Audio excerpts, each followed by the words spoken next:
नमस्कार दोस्तों, के एग्ज़ाम पॉइंट में आपका स्वागत है। कैसे हैं आप सभी? उम्मीद है आप सभी सही होंगे और आपकी UP PCL TG 2 BARC NPCIL आदि परीक्षाओं की तैयारी अच्छी चल रही होगी।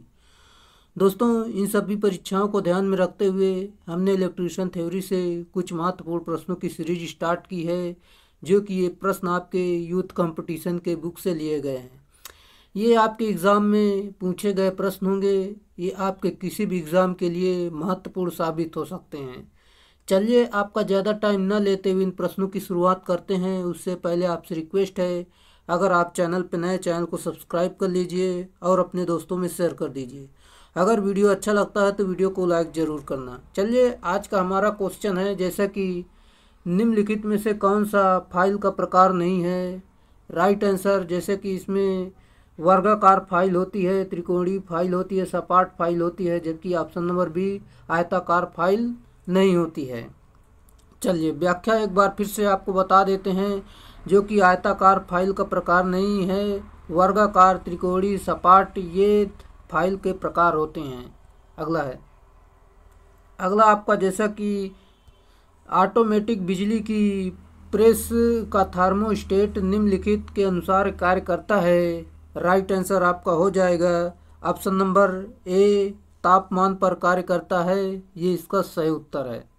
चलिए, अगला प्रश्न आपका दिया गया है, जैसा कि सुपर इनेमल तारों का गेज डैश डैश द्वारा मापा जाता है। Right answer option number B, wire gauge इसका सही उत्तर होगा। चलिए, जैसा कि यहाँ पर कुछ व्याख्या आपको बता देते हैं, जो कि काफ़ी महत्वपूर्ण है। सुपर एनेमल तारों का गेज तार द्वारा मापा जाता है, यानी वायर गेज द्वारा मापा जाता है, और पतले तारों का गेज स्क्रू गेज से मापा जाता है। लकड़ी की वस्तुओं में छिद्र करने के लिए हस्त ड्रिल का उपयोग करते हैं। इस्पात रूल का प्रयोग मार्किंग कार्य में लंबाई मापने हेतु किया जाता है। चलिए, अगला आपका दिया गया है, जैसा कि यहाँ पर आप देख सकते हैं, जो कि तारों के रोधन यानी इंसुलेशन को सामान्यतः डैश डैश द्वारा हटाया जाता है। राइट आंसर आपका हो जाएगा ऑप्शन नंबर बी, जो कि वायर स्ट्रीपर यानी तार स्ट्रीपर राइट आंसर है। चलिए, जैसा कि तारों के इंसुलेशन को सामान्यतः तार यानी वायर स्ट्रीपर द्वारा हटाया जाता है। पाइप रिंच का प्रयोग कंड्यूट तथा जीआई पाइप, सॉकेट आदि कसने तथा खोलने के लिए किया जाता है। अगला आपका दिया गया है, जैसे कि यहाँ पर हम देखते हैं, जैसे कि अगर टेननसा के दांत घिस गए हों तो उन्हें तेज करने के लिए क्या करते हैं। जैसा कि इसमें आपका सही उत्तर हो जाएगा, यहाँ पर उसे त्रिभुजाकार फाइल से घिसना चाहिए। ये इसका राइट आंसर है। चलिए, अगला आपका प्रश्न दिया गया है, जैसे कि लोहे की चादर को सीधा करने के लिए डैश डैश का प्रयोग किया जाता है। आप सभी को पता होगा, ऑप्शन नंबर ए, मैलेट ये इसका सही उत्तर होगा। दोस्तों, ये लकड़ी का या प्लास्टिक का बना होता है। चलिए, व्याख्या इसकी देख लेते हैं। जैसे कि यहाँ पर हम देखते हैं, आरी के बारे में कुछ जानकारी देखते हैं। इसका प्रयोग लोहे व अन्य धातुओं की चादरों की पाइपों, नट बोल्टों आदि को काटने के लिए किया जाता है। ड्रिलिंग मशीन का प्रयोग वैद्युतिक वायरिंग, लकड़ी या धात्विक वस्तुओं को तीव्र गति से छिद्र करने के लिए इसका प्रयोग हम करते हैं। अगला आपका दिया गया है, जैसा कि यहाँ पर हम देखते हैं, डैश डैश के लेपन के लिए बीटा बैक स्केटर तकनीकी का उपयोग होता है। आपका सही उत्तर हो जाएगा ऑप्शन नंबर ए, मोटाई का मापन राइट आंसर है। चलिए, अगला प्रश्न आपका दिया गया है, जैसा कि बेंच वाइज का आकार व्यक्त किया जाता है। आपका सही उत्तर है ऑप्शन नंबर बी, जबड़ों की चौड़ाई से। ये इसका सही उत्तर है। चलिए, व्याख्या देख लेते हैं। जैसे कि बेंच वाइज का आकार जबड़े की चौड़ाई से व्यक्त किया जाता है। यह जाब को मजबूती से जकड़ने वाला औजार है। विद्युत कार्य के लिए 10 सेंटीमीटर जबड़े वाली बेंच वाइज का प्रयोग किया जाता है। चलिए, अगला आपका दिया गया है, जैसा कि यहाँ पर हम देखते हैं डिवाइस का आकार व्यक्त किया जाता है। सही उत्तर आपका हो जाएगा ऑप्शन नंबर ए, जो कि चूल एवं बिंदु के बीच की दूरी, ये इसका सही उत्तर है। चलिए अगला है। अगला आपका दिया गया है समांतर ब्लॉक्स का उपयोग किया जाता है। राइट आंसर आपका हो जाएगा। यहाँ पर आप देख सकते हैं आपका सही उत्तर है। यहाँ पर चिपिंग के समय जाप को सहारा लेने के लिए और हैक्सा से काटते समय जाप को सहारा देने के लिए, ड्रिलिंग के समय जाप को सहारा देने के लिए, ये सभी इसमें राइट आंसर है, जो कि ऑप्शन नंबर डी, उपरोक्त तीनों संक्रियाओं में जाप को सहारा देने के लिए, ये इसका सही उत्तर है।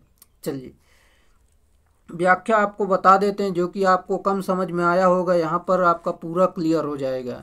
जैसा कि समांतर ब्लॉक्स का उपयोग किया जाता है चिपिंग के समय जाप को सहारा देने के लिए, हेक्सा को काटते समय जाप को सहारा देने के लिए, ड्रिलिंग के समय जाप को सहारा देने के लिए, ये इसके सारे मान लो सहारा देने के लिए होते हैं। चलिए अगला है।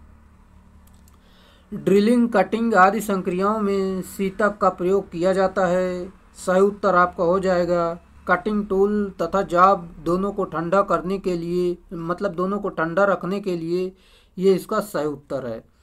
चलिए जैसा कि ड्रिलिंग, कटिंग आदि संक्रियाओं में सीतक का प्रयोग कटिंग टूल तथा जाब दोनों को ठंडा करने के लिए प्रयोग किया जाता है। ड्रिल मशीन, वैद्युतिक वायरिंग, लकड़ी या धात्विक वस्तुओं में तीव्र गति से छेद करने के लिए हाथ में पकड़कर चलाई जा सकने वाली छोटी इलेक्ट्रिक ड्रिल का प्रयोग किया जाता है। चलिए अगला प्रश्न। अगला प्रश्न आपका दिया गया है, जैसा कि किसी छिद्र में चूड़ियाँ काटने के लिए टैप को दक्षिणावर्त यानी क्लॉकवाइज दिशा में घुमाने के बाद आधा चक्कर वामावर्त यानी एंटी क्लॉकवाइज दिशा में घुमाया जाता है, जिससे कि सही उत्तर आपका हो जाएगा धातु के चिप्स टूट जाएं, ये इसका सही उत्तर है। चलिए एक बार फिर से आपको बताना चाहेंगे, जैसे कि किसी छिद्र में चूड़ियाँ काटने के लिए टैप को दक्षिणावर्त दिशा में घुमाने के लिए आधा चक्कर वामावर्त दिशा में घुमाया जाता है, जिससे कि धातु से चिप टूट जाएं। अगला है। हथौड़े का वर्गीकरण निम्न आधार पर किया जाता है। सही उत्तर आपका हो जाएगा ऑप्शन नंबर बी, जो कि पिन के आकार एवं तौल के आधार पर, ये इसका सही उत्तर है। चलिए हथौड़े का वर्गीकरण पिन के आकार एवं तौल के आधार पर किया जाता है। इनका उपयोग कील ठोकने, गिट्टी व रावल प्लग ठोकने, चीजल के साथ दीवार आदि में छिद्र करने एवं लकड़ी पर फार्मर चीजल के साथ कार्य करने के लिए किया जाता है। अगला प्रश्न। हेक्सा ब्लेड की लंबाई नापी जाती है। सही उत्तर आपका हो जाएगा ऑप्शन नंबर बी, दोनों पिंस होल के केंद्रों के बीच की दूरी, ये इसका सही उत्तर है। चलिए हेक्सा ब्लेड की लंबाई दोनों पिन होल केंद्रों के बीच की दूरी नापी जाती है। यह लोहा आदि धात्विक वस्तुओं को काटने की वाली आरी है। इसमें मुख्यतः एक एडजस्टेबल फ्रेम, हैंडल, उच्च इस्पात ब्लेड तथा एडजस्टेबल ब्लेड होल्डर होता है। इसकी लंबाई 30 सेंटीमीटर तक होती है। अगला प्रश्न। फाइल की लंबाई नापी जाती है। सही उत्तर आपका हो जाएगा पॉइंट से हील तक, option number C right answer है।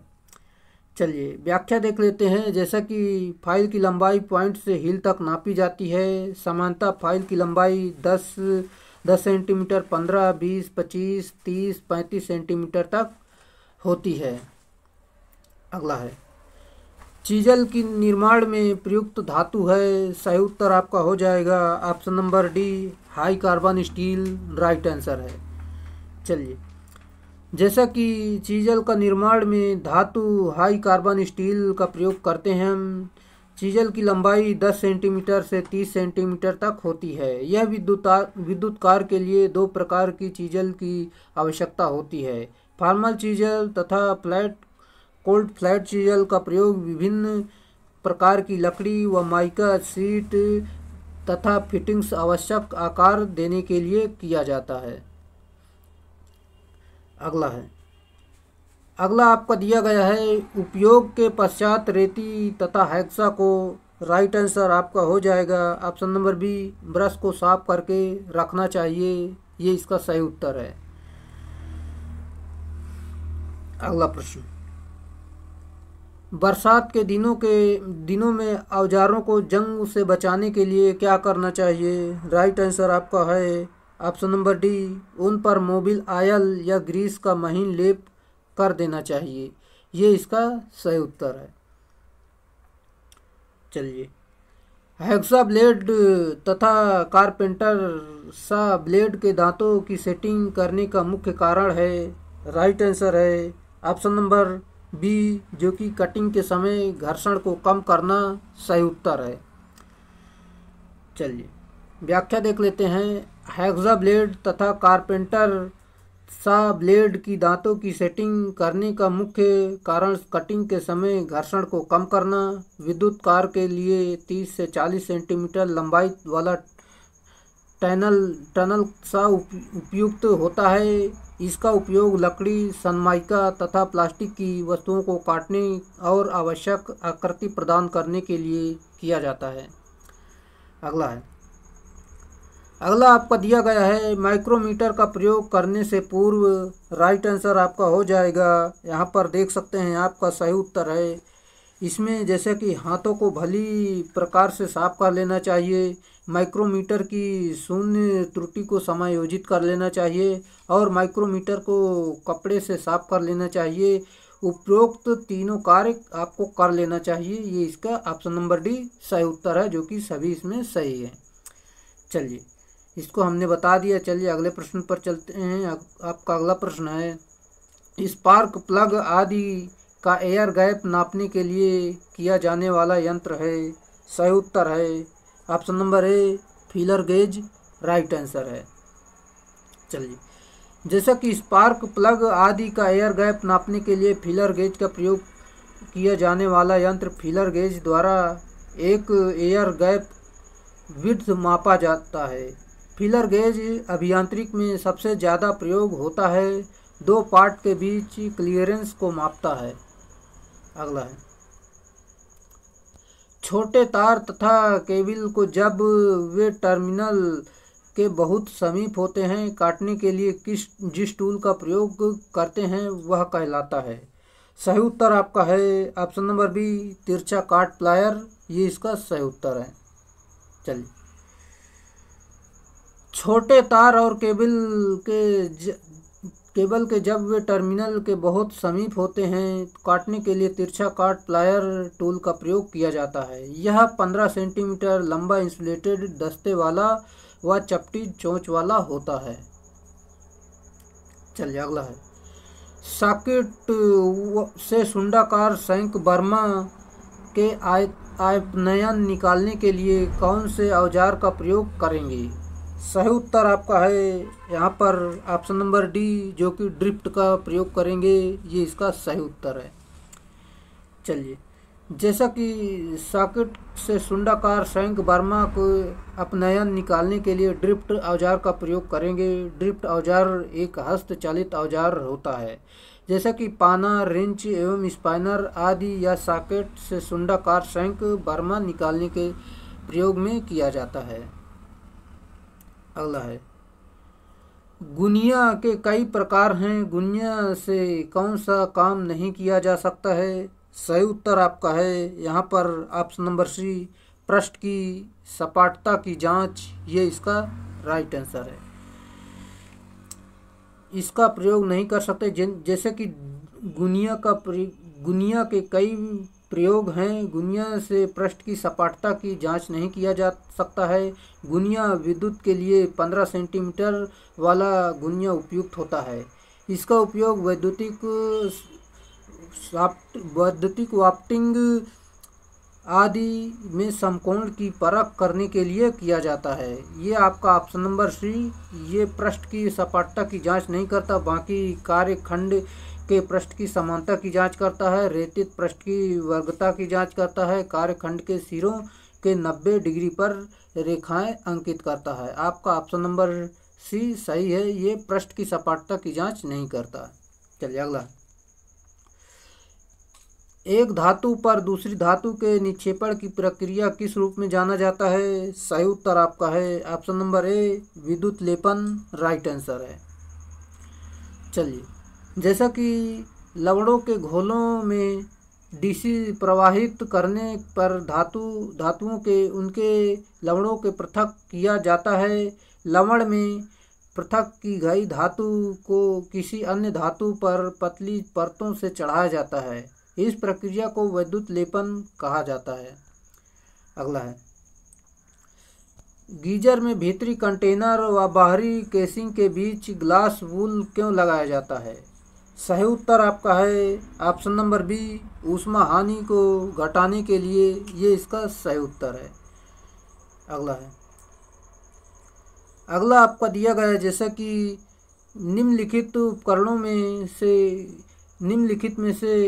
के कारण कौन से ढीलेपन से बचने के लिए ब्रिटानिया जोड़ का सोल्ड करना अनिवार्य है, उस कारण को पहचानें।